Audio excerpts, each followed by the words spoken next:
Now, the final thing I have to share about this, and then we're going to be closing for the break, is the meaning of this.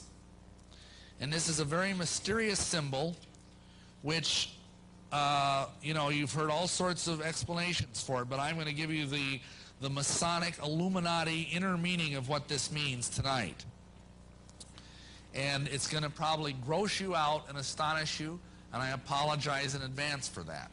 But this is what it means. Crowley reveals the secret behind the all-seeing eye symbol in one of his books, the Book of Thoth, which is a very advanced manual on tarot card readings. And this is the eye of Lucifer. But believe it or not, it corresponds to a human organ that, for lack of a more delicate term, we'll call the rectum. Which is kind of ironic when you think about it, that this represents Lucifer. And what this refers to is that the occult archaeometric doctrine of Masonry is that by accessing alternate universes through sodomy, especially of young boys, you can access alternate dimensions of reality through what are called the tunnels of Typhon.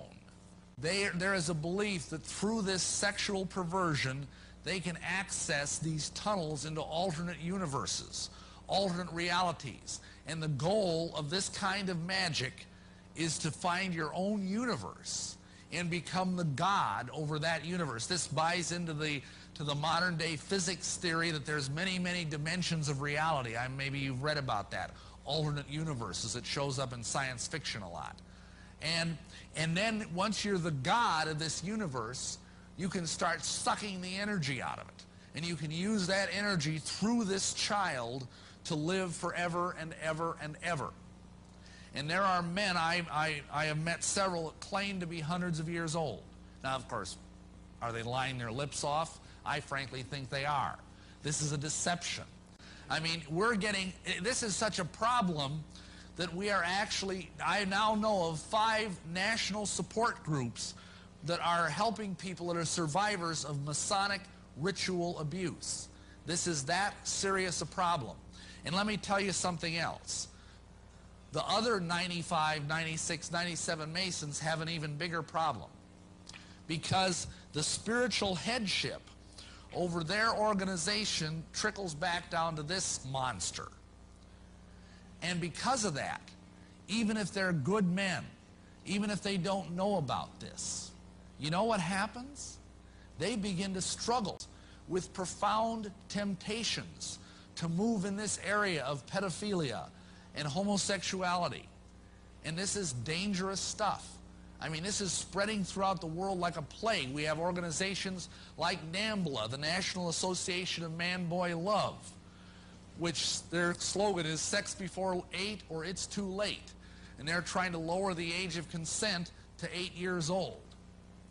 And all of this can be laid at the door of this occult monstrosity. If you're a Mason and you're in an organization with this kind of spiritual headship, this is all around you and you don't even know it. It's like a fish swimming in polluted water that's full of spiritual sewage. And you can't help but take this into yourself. But it's important to understand that in all of this, that I myself, as a normal, red-blooded heterosexual, was finding myself continually drawn into sexual thoughts and sexual fantasies about little boys.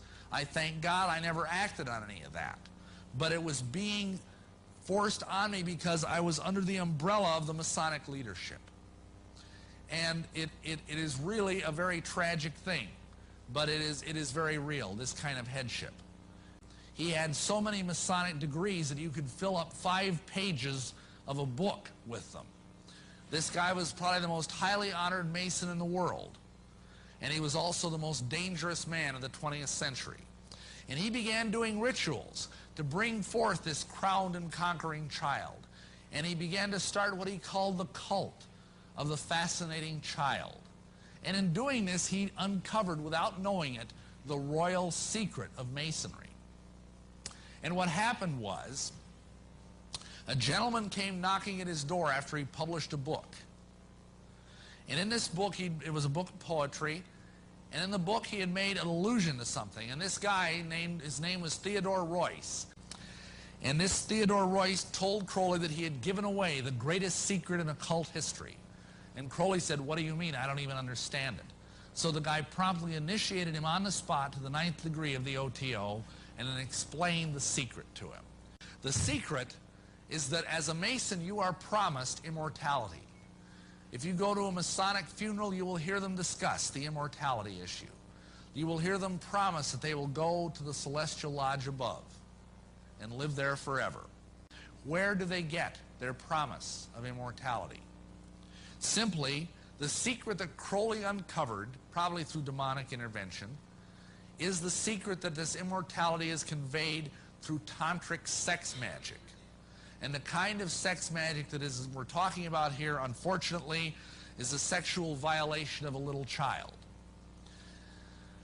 Crowley taught that the way you could live forever was by vampirizing little children sexually.